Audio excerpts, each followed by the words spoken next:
থানাগুলো বেড়ে গুদগাব বেড়ে আমাদের 500,000-এর নোট নিয়ে বহুত প্রবলেম হচ্ছে। সাধারণ মানুষ কি বলতে চাই দেখি। আমি বলি মুদি খাওয়ার তারে কিছু করা যাচ্ছে না, যে এমন করে যে 2,000 টাকার নোট খুঁজে হচ্ছে না গুদমানি ব্যাটার তারে 500 টাকা খান কিচ্ছে বের করা উচিত। তো আগে মাথার চোদ কি করবে, মাথার চোদ আগে 2,000 টাকা নোট বের করে বসে আছে গুদমানি ব্যাটা। আমাদের তো খাওয়ার উচিত। একদম খান কিচ্ছে না, একদম শহরের বাচ্চা একদম কি করে যার গিয়ে ঘুরতে চলে গেছে মার গুদের ভেতরে গুদমানি ব্যাটা। আচ্ছা আচ্ছা, এটা তো শুনলেন আপনি। এবারে এই পাশে সাধারণ মানুষদের কথা শুনে বলুন স্যার, আপনার কি বলার আছে?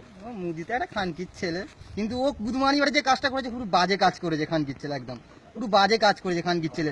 এমনি আম মানুষের রাস্তায় চলে গেছে, রাস্তায় যারা কোটিপতি তারা রাস্তায় চলে গেছে, যারা কোটিপতি তারা রাস্তায় চলে গেছে খানকির ছেলে। আপনাদের প্রবলেম এখন কি হচ্ছে? পয়সা নিয়ে পয়সা নিয়ে আমরা আরে বাজারে যাচ্ছি, 1,000 টাকার নোট নিয়ে বাজারে যাচ্ছি বলতে চলবে না, 500 টাকার নোট নিয়ে বাজারে যাচ্ছি বলতে চলবে না। আরে 2,000 টাকার নোট বের করেছে, 2,000 টাকার নোট নিয়ে যাচ্ছি তাও খুঁজে দিতে পারছে না।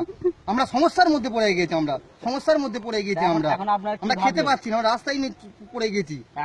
এখন আপনারা কি ভাবলেন? আর মোদি গুদমানি ব্যাটা, ওর মেয়ে গুদমানি ভালো খাচ্ছে খানকি মাগি মোর, ওর মেয়েকে নিয়ে আসতে হবে গুদমানির ব্যাটা মোর। এইখানে সবাই খাবে, এবারে আমাদের সবাই খাবে, ক্লাবের ছেলেরা সব। আচ্ছা, আপনাকে আমি আরেকটা ভালো জায়গায় যাচ্ছি। এইখানে দেখুন, এসে দেখুন এইখানে আপনাদের কি ব্যাপার? এইখানে সব টাকা নিয়ে বসে আছে। আমরা টাকা নিয়ে বসে আছি বলতে আমাদের তো পয়সা খুচরো হচ্ছে না। এই যে দেখুন হ্যান্ডেল কিনেছি, জিলেট কেনার পয়সা নেই। এই যে বগলে চুল কাটবে তার পয়সা নেই। আমরা কি করব? আমরা কি বগলে চুলও কাটতে পারবো না? এই নিয়ে খুব সমস্যা হচ্ছে। আমরা কোথায় যাব বলুন? টাকাগুলো এখন আপনারা কি ভাববেন করেছে? এটা ভাবছি মুদির মায়ের গুদে ঢুকতে দেবো। আর কি করবো? আপনার কিছু বলার আছে নাকি? আর কি বলবো, মুদির মাকে চুদি আমাদের সব টাকা কি হবে? সেটা মাকে যদি 2 টাকার বিলেট কেনার পয়সা নেই, গাছ চুলটা কাটার পয়সা নেই, 2 টাকা মুদি খান কিচ্ছে না 2,000-এর লোড বের করে সব পুড়ে দেওয়ার ছাড়া কিচ্ছু কাজ নেই।